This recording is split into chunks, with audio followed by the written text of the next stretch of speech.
Facebook আইডিতে কেউ ঢুকলে বুঝবেন কিভাবে?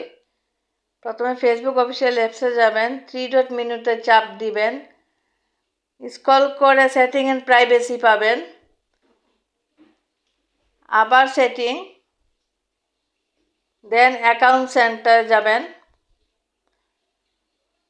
দেন পাসওয়ার্ড অ্যান্ড সিকিউরিটি, একটু স্ক্রল করে where you log in,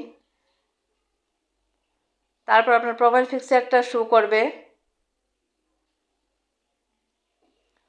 Walton Primo GS10i, আমি যে ডিভাইস থেকে ফেসবুক চালাই সেই ডিভাইসটি কিন্তু উপরে দেখা যাচ্ছে। তারপর আপনারা যে যে ডিভাইস থেকে আপনারা ফেসবুক চালাচ্ছেন সেখানে কিন্তু উপরে আপনাদের নামটা শো করবে। এখন লগইন অন আদার ডিভাইস, নিচে যদি অন্য কেউ অন্য ডিভাইস দিয়ে আপনার ফেসবুকে লগইন করে আপনারা কিন্তু বুঝতে পারবেন, সাথে সাথে লগ আউট মেরে দিবেন, আর কোনো কথা নাই।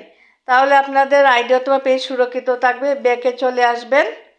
এইভাবে প্রতিদিন আপনারা ফেসবুক আইডিটি কিন্তু আপনারা সবসময় চেক করবেন, তাহলে সমস্যা হবে না।